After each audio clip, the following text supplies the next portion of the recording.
mën naa ne tey victoire wu justice la. victoire wu bon sens. ndaxte nag justice tamit mooy bon sens. li xel mën a nangu. donc je pense que Pape Sané place am nekkul prison nekkul détention te le doyen des juges Maham Diallo en tout cas jox nañu raison. donc ñooy sant yàlla bu baax a baax. di am mbégte lool. voilà di am mbégte aussi retrouver ko sur ce plateau de l'édition du soir après presque 9 jours de détention yu nga xam ne moom lañ ko téewoon ci section de recherche bu Colobane Pape ñoo ngi lay nuyu. maa ngi lay fay Issa vraiment ravi et soulagé dalal nuyu sunu invité bi. nuyu sénégalais yi ñuy seetaan ma dooree ko rek ci feddalewaat sànq li ma doon wax ci rajo bi. gannaaw bu ñu sante yàlla sunu borom julli ci yonentam gërëm sant sunu waajur yi dama bëgg a sant l'ensemble du personnel de Walf mais particulièrement la direction.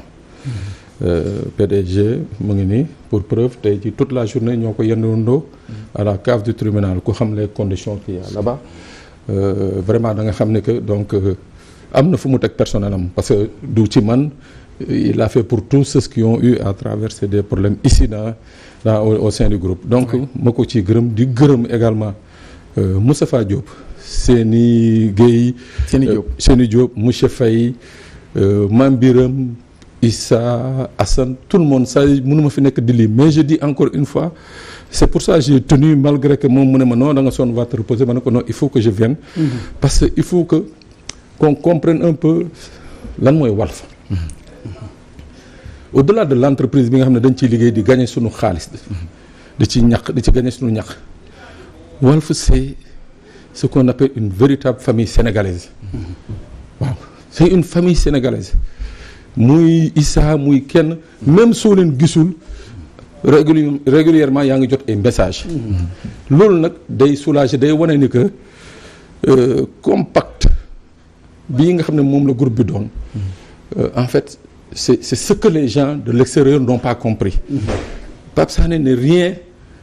dans Walf sinon un pion comme Issa comme tout un autre c'est-à-dire c'est un collectif c'est un ensemble bi nga xam ne soo ci dindee ak koo ci mën a tuddini Walf day dem et il faut que les gens le comprennent c'est un témoignage que tenais à faire beneen bi Issa ma nuyu sant bu baax mes avocats may sant également tous ces avocats qui ont voulu se constituer ma ne leen non je préfère maître Cheikh Niass est là qui est le PDG du groupe maître Moussa Sarr maître Khoureychi maître Idrissa Cissé ak maître Djibi Diagne qui était là dama ne leen doy na sëkk waaw su dee rek dëgg nañu ut rek ñii doy nañu pour mu dëgg am kii au-delà du fait mu nekk avocat c'est mon patron c'est-à-dire au-delà du droit même am na li nga xam ne moom mun na ko wax voilà donc moo tax ma ne ñooñu dama leen di gërëm je remercie ces avocats du fond du cœur Issa et comme Cheikh ni mu ko waxee je remercie les Sénégalais du fond de ma cellule je recevais régulièrement leurs messages de soutien et de solidarité loolu ça m'a beaucoup aidé à surmonter l'épreuve parce que ça a été une rude épreuve Issa xam nga lan moo metti mooy ñu téyal la ci li nga xam ne yow leer na la ni que lii amul dinañ ñëw sax ci épreuve bi Pape dinañ ñëw ci épreuve bi mais en tout cas c'est sénégalais yi nga xam ne ñoo doon wootee ñii di envoyer message ku ci nekk di demander en tout cas fan la mbir yi toll di ko naqarlu aussi ñoom ñëpp en tout cas ñu ngi leen di jaajëfal comme ni nga ko waxee sànq mais maître dañ ciy ñëw ak yow parce que déjà dañoo gis bi nga xamee ne ci lañ wax ne teg nañ ko yoxoo lundi ba la ñu weesu boobu ba léegi ngeen di ci def lépp lu ngeen mën ngir mu mën a génn ci kaso gi sànq yaa ngi koy wax nga ne dëgg rek mooy mujj te itam c'est une victoire de la justice sénégalaise ci côté boobu libération Pape Sané dañ ko defal contrôle judiciaire am na ay mbir yu nga xam ne moom lañ wax ne moom lañ koy toppee mais d'abord ñu bari xalaatoon nañ que ni jàpp journaliste moom peut-être mois yii di des dootuñu ko fi déggati ñu xëy dégg ñu ne jàpp nañ kenn après malgré cette bataille bi nga xam ne def ngeen ko pour mu génnaat ak yooyu noonu ndax mën nga si ñëwaat. waaw effectivement déjà li ñu ko toppee pour man c'est très léger. parce que benn poste bu mu def 2023. sachant que réactualisation la bu 2021 daf ko ñu koon posté en 2021 et d'ailleurs bu ñu koy posté toute la presse l'avait relayé donc du woon information bu mu joxe. toute la presse d'ailleurs loolu laa wax sax doyen des juges quoi tey soo xoolee ci internet bi. à l'époque les gens en ont parlé. Et surtout que il n'y a jamais eu de démenti tey su fekkoon y avait un démenti officiel de l'État ne lii du dëgg boobaa su ñëwee joxewaat information bi on peut comprendre la diffusion de fausses nouvelles mais il n'y a jamais eu de démenti donc c'est une information qui est connue de tous donc mu ñëw réactualiser ko 2 ans après donc man je ne vois pas ici la fausse nouvelle surtout que Maître Khoureyssi Thiam l'avait soulevé mooy diffusion Pape Sané n'est pas diffuseur. Cheikh Khoureyssi Ba. Pape Sané n'est pas diffuseur. tey sooy attaqué pour le délit de diffusion de fausses nouvelles xëy na Facebook ngay attaqué wala un média mais pas une personne physique. waaw autre chose aussi mooy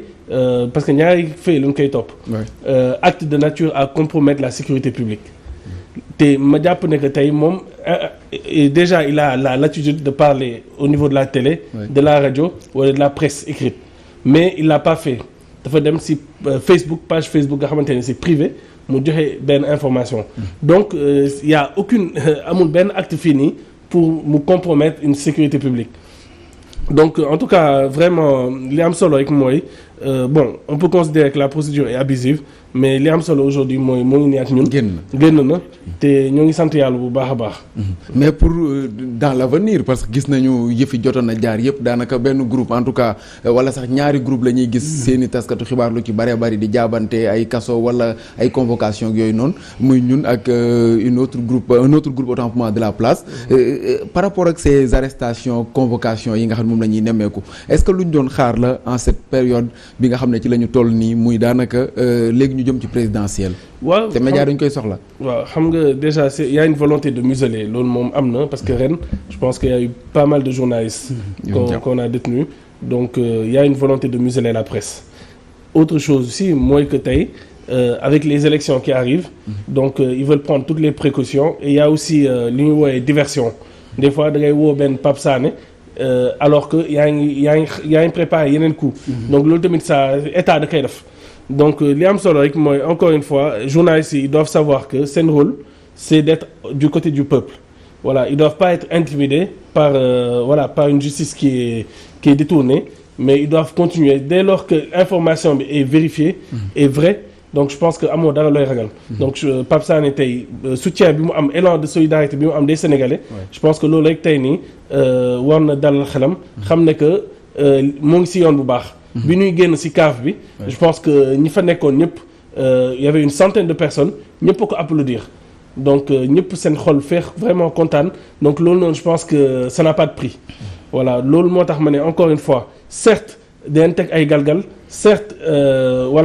on va convoquer encore des journalistes mais on doit continuer à faire notre travail. notre travail c'est informer juste et vrai. voilà ci foofu sax lañ leen di bàyyi après ci kanam tuuti ngir ngeen dem noppalu ji ndax xam naa ne sonn ngeen. Pape Sané sànq yaa ngi koy wax ay tuuma yu nga xam ne jël nañ ko teg ko ci sa kaw déjà ñun mosuñu woon dégg mbir yu ni mel ñu xëy ne convoqué nañ la jàpp. lundi ba la ñu weesu wax convoqué de. voilà jàpp voilà kidnapping sax la ñenn ñi di bind. déjà muy kenn convoqué wu ma. waa CAP kidnapping lañ wax lañ ko qualifié déjà. mbir yooyu naka nga ko dundee Pape. waaw c'est pour dire vrai Issa j'ai souffert dans ma chair. xam nga def mbir nga def dara ñu téye la ci wala ñu accuser la peut-être sax consciencieusement war nga ko mën a nangu assumer ko quoi mais dafoo dara et pour preuve Issa pour preuve que je n'ai rien fait. Et c'est ce qui m'a le plus fait mal, c'est-à-dire quand on s'en prend à mes enfants qui sont même pas au Sénégal, d'exercer une menace sur ñoom. Ah bon? Non. Moi, c'est ce qui a failli me faire plier, en fait. C'est ce qui a failli me faire plier. Des enfants qui n'ont rien à voir avec ce que je fais, qui ont que pour seul tort d'être les enfants de Pape Sané. Leur seul tort, c'est ça. Mais bon, je passe outre ñoom après ça c'est autre chose mais une chose est sûre mooy Issa je dis encore une fois ce qui s'est passé ñu nekk dans ce qu'on appelle un état de droit c'est pour ça que j'ai aimé tout à l'heure le propos de Cheikh sur le fait que c'est la justice qui a gagné c'est une victoire de la justice mais c'est-à-dire qu'on soit dans un état de droit Pape Sané notoirement connu régulièrement domicilié ñëpp xam qu'est-ce qu'on attend qu'est-ce qu'on fait xaar ko au sortir d'une émission parce que on avait dénoncé ici l'arrestation de Amadou Ba au sortir d'une émission. Et alors ils se disent que bon comme ñoom dañ koy dénoncer daañu ko xaar fii moom. Moi c'est comme ça que j'ai compris le message je sors de l'émission may wax ak vigile bi pour jëm ci oto bi ñu ne ma kër tëpp kër non c'est la section de recherche oui mais après c'est la section de recherche après où est le problème non il faut ñu dem non je bouge pas d'ici non je dis je bouge pas d'ici bon il a fallu après quand j'ai appelé Cheikh et Moustapha ñu ne ma non garaawul tu peux y aller mais moi j'ai dit que j'y allais pas parce que on est quand même dans une république on est dans un pays de droit quoi nekkuñu ay xar wala ay béy yu divaguer dans la rue nit ki boo ko soxlaa alors qu'il n'a commis aucun crime ou délit flagrant da nga koy woolu mu ñëw parce qu'ils connaissent tous nos numéros ils connaissent tous nos domiciles alors voilà ce qui se passe nga dem foofu on te sort un poste mais bu ñàkk fayda quoi. pour rappeler ba bi ngay dem di leen wuy ji ñoom section de recherche xamoo lan la je ne savais pas arrivé sur place le gars m'a dit est-ce que tu sais pourquoi tu es là le xam nga capitaine ma ne ko mais attendez pour savoir pourquoi je suis là il faut que vos agents me le disent en cours de route mu ne ma non daal di génne poste bi tu reconnais ce poste ma ne ko mais oui voilà lii lañ lay toppee mais des questions aussi yi jot les unes que les autres c'est-à-dire un point de vue une opinion que quelqu'un partage Cheikh l'a dit sur sa page Facebook mais d'autres ont titré à la une de leurs journaux Jean-Baptiste Tine limogé sans les honneurs mais ana ñooñu le procureur qui poursuit là il est où il n'a pas vu ça et je crois que ça c'est plus flagrant plus grossier que mon poste où j'ai posé juste une question de règle voilà mais c'est comme c'est à ce niveau qu'on en est arrivé dans ce pays mais bon je dis encore une fois Issa je loue je dis la responsabilité du juge et bi ñu paree devant Cheikh je lui ai dit je n'ai pas eu tort au plus fort de l'affaire Ousmane Sonko Adji Sarr d'avoir dit sur les ondes de Walfadjri Walf TV que vous étiez un bon juge un bon magistrat et un bon musulman ma ne ko je n'ai pas tort parce que vous le prouvez aujourd'hui 2 ans après vous prouvez que effectivement ce que j'avais dit avait sa raison d'être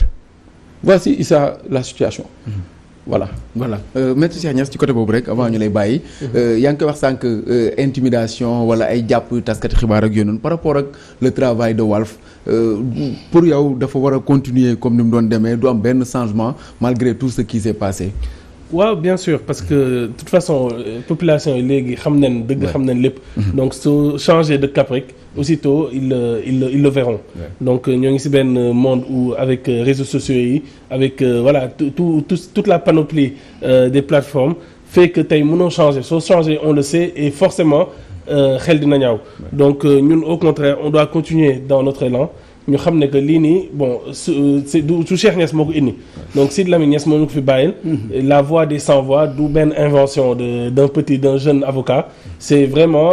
quelque chose on va bientôt fêter les 40 ans de Walfadjri au mois de janvier donc lu yàgg dëgg la Sénégalais yi lii lañ bëgg Sénégalais yi li ñu bëgg mooy ñu wax leen dëgg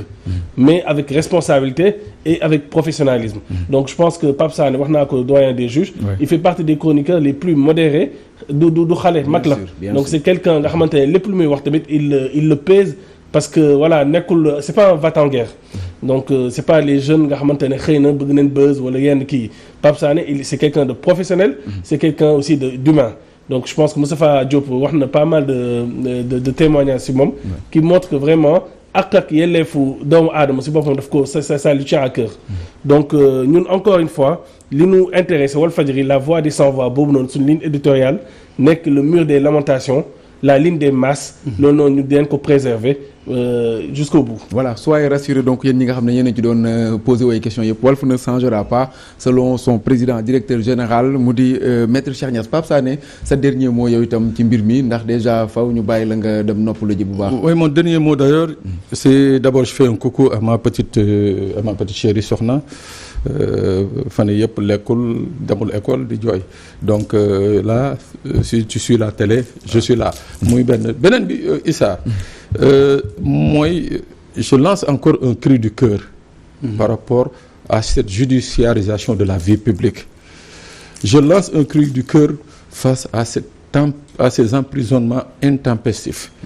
Issa, ce que j'ai vécu en tant que père de famille, en tant que responsable, ñaanuma yàlla benn père de famille dund ko. C'est-à-dire que il faut que fu ñu toll nii que la justice elle-même décide, se saisisse du sort de ces jeunes yi nga xam ne tey jii la plupart waloon na leen fekk tey ñu toog ci banc école di jàng ñii nekk di ut métier ñii nekk ci leneen. Issa, ce qui se passe entre la cave du tribunal de grande instance de Dakar et les commissariats et les brigades de gendarmerie, c'est une atrocité humaine. Nañ ko waxte dee. Issa, je te dis, il arrive ay 70 retours de parquet. Et le problème mooy un retour de parquet qui ne signifie rien dans le jargon juridique sénégalais.